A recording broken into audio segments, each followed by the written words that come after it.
For shopping and dining over Thanksgiving and maybe watching some football games, big government Republicans and Democrats were busy shredding the last vestiges of the Constitution. Senators John McCain and Carl Levin want to enact a law that would declare the entire United States of America a battlefield for the military. They're talking about inserting the Army into domestic law enforcement. Senator Lindsey Graham, who supports this bill, says, quote, "The homeland is part of the battlefield, and people can be held without trial, whether an American citizen or not." I guess he hasn't read the Constitution recently. Retired Lieutenant Colonel Douglas Macgregor joins us now. Colonel Macgregor, as always, welcome back to Freedom Watch. Thanks, Judge. I must tell you, I was utterly appalled when I saw this legislation proposed.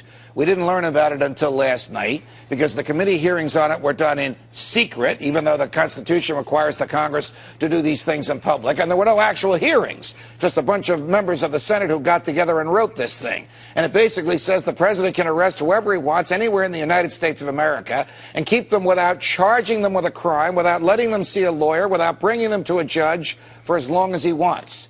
How is that consistent with the Constitution? Well, Judge, you're the legal expert, but whenever you suspend due process, which in effect suspends the rule of law, you walk down a very dangerous path and you give authority to your government that it can then wield essentially without restraint. What worries me is that we'll end up creating categories of people who are then subject to arbitrary arrest. And that's dangerous because we don't know how those categories will be defined or interpreted in the future. All in all, it's a disaster, and it's something that should be defeated. You have spent a career in the military. You're also an expert in political science, particularly with respect to its relationship to the military. Do you see a role for the military in domestic law enforcement? Do you see American troops, young men and women, arresting other Americans because the president doesn't like what they've said? I certainly hope not. And I can tell you that having served in the regular armed forces, people in the regular Army and Marine Corps have no interest in participating in those kinds of events. I'm sure there are some narrow purposes to which the military could be put to good use. I mean, clearly, if you're dealing with paramilitary drug lords and mafias on your soil, you may need the assistance of the military. But other than that, I can't conceive of any sort of circumstances that would justify this legislation. All right, switching gears a little bit. Well, we were just talking to Senator Ron Johnson about what happens now that the super committee failed and supposedly these sequestrations kick in. Of course, they don't kick in until 2013. But if they do kick in, can the military tolerate these sequestrations? Stated differently, aren't we already spending far more than we need to defend the nation and to defend our freedom on the military?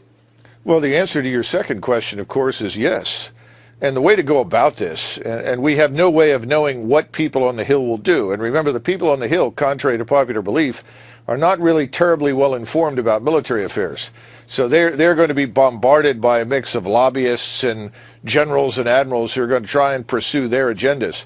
But the way to do it is to cut from the outside in. That is to begin reducing and scaling back our overseas presence, which is a legacy of the Cold War, and then the expansion of that overseas presence that we went through in the 90s under Clinton and has really run out of control since 2001.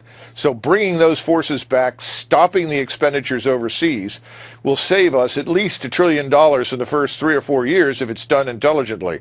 Then we need to look at reform and reorganization. You're dealing with a National Security Act that was passed in 1947, Judge. This is an anachronistic command and control structure left over from World War II. We desperately need reform and reorganization. One way to go about that is to starve this beast of money and compel people to re-examine all of their assumptions, because the future is not going to look like the past. Got it. Colonel Douglas Macgregor, it's a pleasure. Thanks for joining us.